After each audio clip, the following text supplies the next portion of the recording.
তারা নির্বিচারে গুলি করতেছে, পুলিশ বাহিনী গুলি করতেছে। আমরা পুলিশ বাহিনী, আইন শৃঙ্খলা বাহিনীকে বলতেছি, আপনাদেরকে আমরা সাধারণ নির্বিকার হন, আপনারা আর লাশ ফেলবেন না। এখন যদি আপনারা গুলি করা বন্ধ করেন, আপনাদের কারো কোনো ক্ষতি হবে না, কারো চাকরি যাবে না। আপনাদেরকে আমরা ঘোষণা করছি, আশ্বস্ত করছি।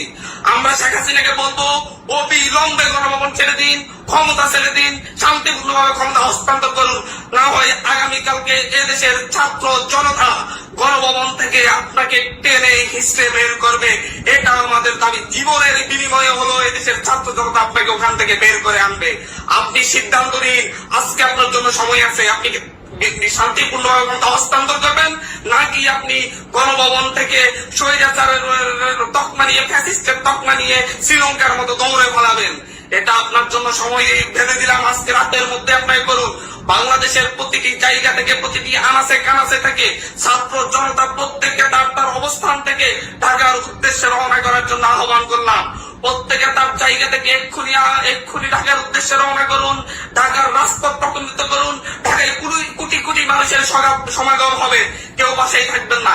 আমরা বাংলাদেশের মা ভাই বোনদেরকে বলবো, প্রতিটি পরিবার থেকে কমপক্ষে একজন মানুষ যেন ঢাকায় আসে। প্রতিটি পরিবার থেকে কমপক্ষে একজন মানুষ যেন ঢাকায় আসে। তারা যেন এই বিপ্লবের সাক্ষী হয়। বাংলাদেশের মানুষের প্রতি আহ্বান, এই খুনি ফ্যাসিস্টের বিরুদ্ধে আপনারা ঐক্যবদ্ধ যে লড়াই করেছেন, সেই লড়াইকে কালকে পূর্ণতা দেওয়ার জন্য ঢাকার উদ্দেশ্যে আসুন। যে পারবেন পায়ে হেঁটে, যে পারবেন গাড়িতে, যে পারবেন লোকাল বাসে, যে পারবেন রিক্সায়, প্রত্যেককে তার জায়গা থেকে ঢাকার উদ্দেশ্যে চলে আসুন। এবং ঢাকাবাসীকে বলবো, প্রত্যেকে প্রস্তুতি নিন। আপনারা ঢাকার বাইরে থেকে যত মানুষ আসবে, তাদের প্রত্যেককে আশ্রয় দিবেন। আপনাদের কাছে অনুরোধ রইল, এবং প্রত্যেকে নিজ নিজ ভাষা থেকে কালকে বের হওয়ার প্রস্তুতি নিন। প্রত্যেকে একসাথে আমরা গণভবন, সংসদ ভবন ওগুলোকে মার্চ করব। আমরা গণভবন, সংসদ ভবন দখল করে এই স্বৈরাচার, ফ্যাসিস্ট, খুনি সরকারকে ক্ষমতাচ্যুত করব। এটাই আমাদের ঘোষণা। প্রিয় দেশবাসী, আজ বাংলাদেশ একটি গভীর সংকটময় মুহূর্তের মধ্য দিয়ে যাচ্ছে। এখন পর্যন্ত আমাদের প্রাপ্ত খবর অনুযায়ী আওয়ামী লীগ, ছাত্রলীগ, যুবলীগের সন্ত্রাসীরা গুলি করে কুপিয়ে প্রায় 30-এর অধিক শিক্ষার ছাত্র জনতাকে হত্যা করেছে, এবং দিন শেষ হতে হতে এই সংখ্যা। এরই প্রেক্ষিতে আমরা একটি সিদ্ধান্ত নিয়েছি। আমাদের একটি জরুরি সিদ্ধান্ত মোতাবেক আমাদের যে 6 তারিখের যে লং মার্চ টু ঢাকা কর্মসূচি ছিল, সেটিকে আমরা একদিন এগিয়ে নিয়ে এসেছি। অর্থাৎ আগামীকাল 5ই অগস্ট সারা দেশের মুক্তিকামী জনতাকে ঢাকার উদ্দেশ্যে রওনা হওয়ার জন্য আমরা আহ্বান জানাচ্ছি। যারা পারবেন, যাদের পক্ষে সম্ভব হবে, আজ রাতেই আপনারা ঢাকার উদ্দেশ্যে রওনা হয়ে যান। আমরা আগামীকাল সারা দেশের মুক্তিকামী জনতাকে ঢাকায় আসার আহ্বান জানাচ্ছি। বিশেষ করে ঢাকার আশেপাশে যে জেলাগুলো আছে, আপনারা দায়িত্ব নিয়ে মসজিদের মাইকে ঘোষণা দিয়ে যাদেরকে পাবেন সবাইকে নিয়ে ঢাকার উদ্দেশ্যে রওনা হন। এই লড়াই আমাদের জন্য একটি চূড়ান্ত লড়াই। আমরা চূড়ান্ত ঘোষণার জন্য প্রস্তুত। আমরা গণভবনের দিকে যাত্রার জন্য প্রস্তুত, এবং সেই উদ্দেশ্যেই আপনারা সবাই ঢাকা আসুন। আমরা আপনাদের সবাইকে নিয়ে আমাদের চূড়ান্ত দাবি আদায়ে এগিয়ে যাব।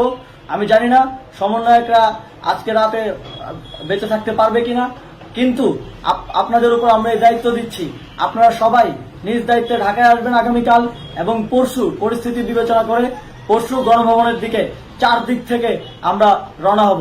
আমরা খুব আতঙ্কের সাথে লক্ষ্য করছি যে ছাত্রলীগ, যুবলীগ এবং আওয়ামী লীগের গুন্ডারা পুলিশের অস্ত্র দিয়ে পর্যন্ত সাধারণ জনগণের উপর হামলা করছে। কিন্তু একটি সুখের খবর হচ্ছে, সারা দেশের বিভিন্ন স্থানে সেনাবাহিনী ছাত্র জনতার পক্ষে দাঁড়িয়েছে। আবার কিছু কিছু জায়গায়, যেমন মিরপুর ও মোহাম্মদপুরে, সেনাবাহিনী ছাত্র জনতার বিপক্ষে দাঁড়িয়ে গুলি চালাচ্ছে। আমরা সেনাবাহিনীর প্রতি আহ্বান জানাতে চাই, আপনারা এদেশের নাগরিক, এবং আপনারা এদেশের নিরাপত্তার দায়িত্বে আছেন, এদেশের জনগণের যানবাহনের নিরাপত্তার দায়িত্বে আছেন। আপনারা দেশের পক্ষে এবং দেশের জনগণের জন্য কাজ করবেন। কোনো খুনি সরকারের জন্য, কোনো খুনি রাজনৈতিক দলের জন্য কাজ করবেন না। এটি এদেশের জনগণ আপনাদের থেকে প্রত্যাশা করে।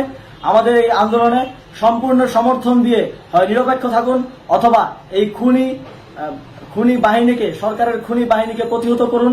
তাদেরকে যথাযথ শাস্তির আওতায় নিয়ে আসুন।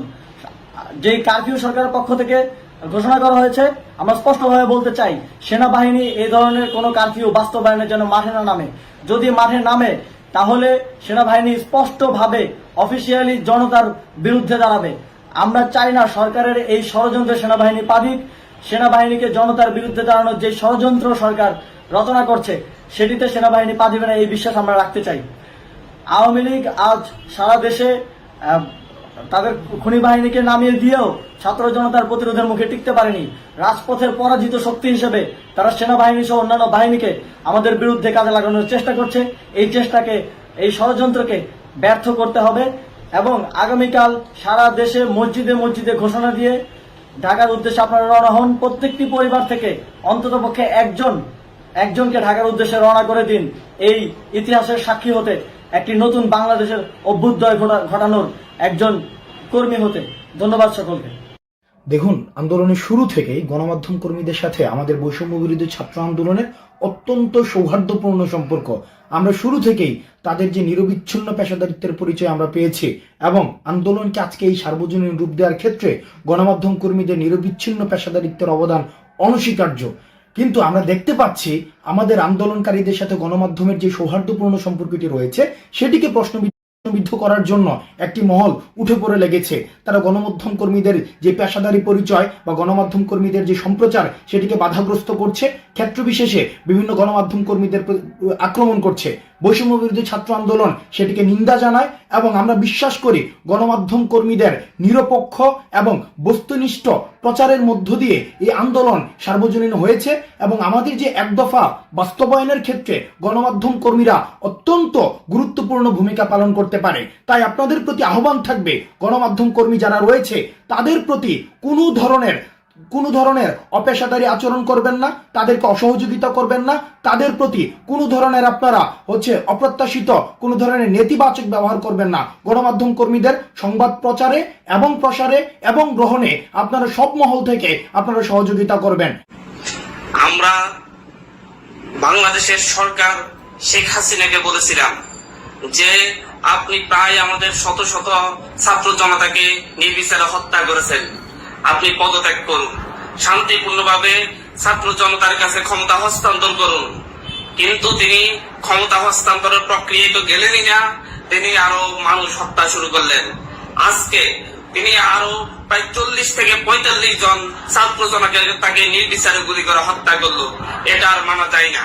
আমরা বলেছিলাম আপনাকে দেশের ছাত্র জনতা চাই না, আপনি ক্ষমতা থেকে সরে যান, গণভবন ছেড়ে দিন। গণভবন মানুষের সম্পত্তি, আপনার বাবার সম্পত্তি নয়।